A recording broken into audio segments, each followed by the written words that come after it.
বড়দেরকে প্রণাম আর ছোটদেরকে ভালোবাসা জানিয়ে আমি শিপ্রা মজুমদার আজকে আবার একটা নতুন রেসিপি নিয়ে তোমাদের কাছে চলে এসেছি। আশা করি রেসিপিটা তোমাদের ভীষণ ভালো লাগবে। তাহলে দেখতে শুরু করো।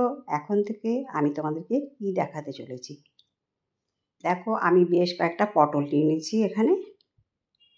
পটলগুলো একটু কচি যেন হয়, তবে যে রেসিপিটা ভীষণ ভালো লাগবে। এরকম আমি বেশ কয়েকটা পটল নিয়ে এবারে খোসাটাকে বাদ রেখে রেখে ছাড়িয়ে নিচ্ছি। এরকম করে বাদ রেখে রেখে খোসাটাকে ছাড়িয়ে নিতে হবে, ঠিক এইভাবে।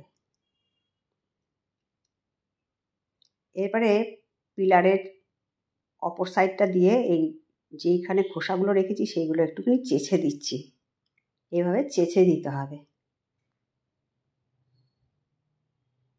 দেখো, পটলটাকে ঠিক এরকম করে চেঁচে দিলাম আর দুপাশের অংশটাকে কেটে বাদ দিয়ে দিচ্ছি। এরকম করে কেটে টেটে নিতে হবে। এরপরে ছুরির সাহায্যে আমি দুভাগ করে নিলাম। দেখো কত কচি পটলগুলো। এই রেসিপিটা বানাতে কচি পটল হলে সবচেয়ে ভালো হয়। বীজওয়ালা পটল দিয়ে বেশি রেসিপিটা ভালো লাগবে না।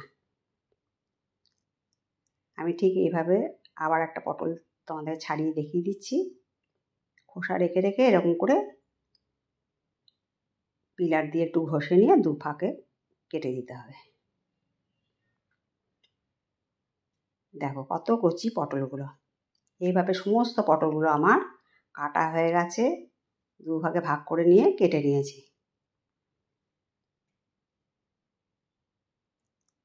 এবার দেখো, শিলনোড়া নিয়ে নিচ্ছি। শিলনোড়ার মধ্যে এবার পটলগুলো রেখে একটু থেতো করে নেব। এইভাবে ভালো করে থেতো করে নিতে হবে। আজকে আমি তোমাদেরকে একটা সুন্দর রেসিপি তৈরি করে দেখাবো, যেটা ভাত, রুটি, পরোটা সবের সাথে ভীষণ জমে যায়।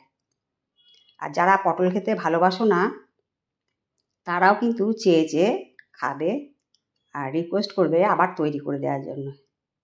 আর মনে হবে যে এত সুন্দর, অসম্ভব টেস্টি এই রেসিপিটা আগে কেন জানতাম না। দেখো, পটলগুলোকে ঠিক এইভাবে থেতো করে নিচ্ছি। তোমরা ইচ্ছা করলে গ্রেটার দিয়েও গ্রেট করে নিতে পারো। দেখো, এইভাবে ভালো করে করে পটলগুলোকে ছেঁচে নিচ্ছি। সমস্ত পটলগুলো এভাবে ছেঁচা হয়ে গেল। এই পটলের রেসিপিটা একবার খেলে তোমরা বলবে অসম্ভব সুস্বাদু পটলের এই অজানা রেসিপিটা আগে কেন জানতাম না। দেখো, সমস্ত পটলগুলো ছেঁচে নিয়েছি। তারপরে আমি একটা প্লেটের মধ্যে তুলে নিলাম। সমস্ত পটলটা তোলা হয়ে গেল। এরপরে শিলটা একটু পরিষ্কার করে নিয়েছি। এবার বেশ কয়েকটা রসুনের কোয়া নিয়ে নিয়েছি। দেখো, এবারে এইগুলোকে একটুখানি থেতো করে নেব। এইভাবে রসুনের কোয়াগুলোকেও সুন্দর করে থেতো করে নিতে হবে। দেখো, পুরো রসুনগুলোকে থেতো করা হয়ে গেছে। এবারে আমি একটা বাটিতে তুলে রাখলাম।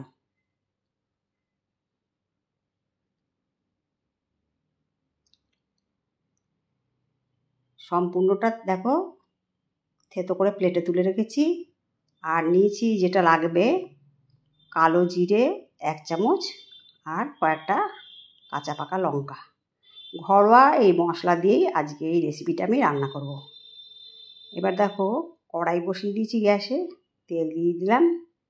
এবার তেলটা গরম হয়ে যাওয়ার পরে থেতো করা রসুনটা দিয়ে দিলাম। কত অল্প উপকরণে এত সুন্দর টেস্টি একটা রেসিপি আজকে আমি তোমাদেরকে তৈরি করে দেখাবো। কালো জিরেটাও দিয়ে দিলাম আর কাঁচা লঙ্কাগুলোকেও দিয়ে দিলাম। এবার এটাকে ভালো করে ভেজে নেবো, রসুনের কাঁচা গন্ধটা যাওয়া অবধি। কালো জিরের, কাঁচা লঙ্কা সমস্ত কিছু ভাজা হয়ে গেছে। এরপরে পটলগুলোকে ছেড়ে দিলাম। পটলগুলো ছেড়ে ভালো করে নাড়িয়ে চাড়িয়ে নেব। যতটা সম্ভব সুন্দর করে নাড়িয়ে চাড়িয়ে নিতে হবে। এবারে আমি লবণ দিয়ে দিলাম। এবার লবণ দেওয়ার পরে একটু জল বেরোবে, তার সঙ্গে দিয়ে দিলাম অল্প পরিমাণে হলুদ। তোমরা যে যেরকম পরিমাণে তৈরি করবে সেই রকম পরিমাণে সমস্ত কিছু জিনিসপত্র নিয়ে নেবে। এবার এটাকে সেদ্ধ করার জন্য একটা ঢাকনা চাপা দিয়ে দিলাম। আর নিয়ে নিচ্ছি 1/2 চামচ চিনি। দেখো ভাজা ভাজা হয়ে গেছে, তেলও ছেড়ে অনেকটা বেরিয়ে এসছে, তোমরা দেখে বুঝতে পারছো। ভাজাটা যখন এই পর্যায়ে হয়ে যাবে, তারপর আমি চিনিটা দিয়ে দিলাম। চিনিটা দিলে আরও তাড়াতাড়ি করে নরম হয়ে যাবে পটলগুলো। এইভাবে বেশ কিছুক্ষণ নাড়িয়ে চাড়িয়ে আমি রান্নাটা করে নেব। এবার দেখো 1 চামচ কর্নফ্লাওয়ার আমি অল্প একটু জলে গুলে নিয়েছি। তোমরা ইচ্ছা করে যদি কর্নফ্লাওয়ার না থাকে একটুখানি ময়দাগুলোও দিতে পারো। ভাজাটা দেখো একদম ঝরঝরে হয়ে গেছে, সুন্দর, আর তেলও ছেড়ে বেরিয়ে এসছে। বেশ কিছুক্ষণ ওলটপালট করে নেওয়ার পরে এবারে ভিজিয়ে গুলে রাখা আমি কর্নফ্লাওয়ারটা দিয়ে দিলাম। কর্নফ্লাওয়ারটা দেওয়ার পর জন্য একটা সুন্দর স্বাদ হবে আর একটু বেশ মাখো মাখো ভাব হবে। তোমরা দেখেই বুঝতে পারছো কত সুন্দর দেখতে লাগছে। বন্ধুরা, তোমাদের এই অজানা পটলের রেসিপিটা কেমন লাগলো? কত সহজে কত কম সময়ের মধ্যে রান্নাটা হয়ে যায়। তোমরা দেখতে পেলে এরকম সহজ সহজ রেসিপি যদি তোমরা দেখতে চাও তাহলে আমার চ্যানেলে এসে ভিজিট করতে পারো। আর যদি কোনো নতুন বন্ধু এসে থাকো অবশ্যই বেল বাটনটা অন করে দেবে, তাহলে সমস্ত নোটিফিকেশান তোমাদের কাছে পৌঁছে যাবে। দেখো রান্নাটা কত সুন্দর হয়ে গেছে, তোমাদেরকে আমি দেখিয়ে দিলাম। রান্নাটা প্রায় অনেকটাই হয়ে এসছে, আর একটুখানি রান্না করে নিলে রান্নাটা কমপ্লিট হয়ে যাবে।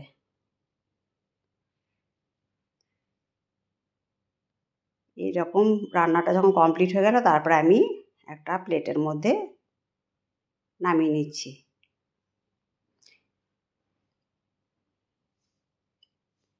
অসম্ভব স্বাদের একটা অজানা রেসিপি, পটলের রেসিপি তোমাদেরকে আজকে তৈরি করে দেখালাম। আশা করি বন্ধুরা তোমাদের অনেক ভালো লেগেছে। যদি ভালো লাগে তোমাদের সুন্দর সুন্দর কমেন্টসের মাধ্যমে জানিও কেমন লাগলো না লাগলো। আর আমার যত কাছের দূরের বন্ধু আছো তোমরা আমার প্রাণ ভরা ভালোবাসা নেবে। দেখো তোমাদেরকে একটু ফাইনাল লুকটা দেখিয়ে দিচ্ছি, চামচে করে তুলে দেখিয়ে দিলাম কত সুন্দর খেতে লাগবে। আর দেখতেও যত সুন্দর লাগছে, খেতেও তেমন সুন্দর লাগছে। তবে আজকে এই পর্যন্ত রাখলাম, কেমন? টাটা।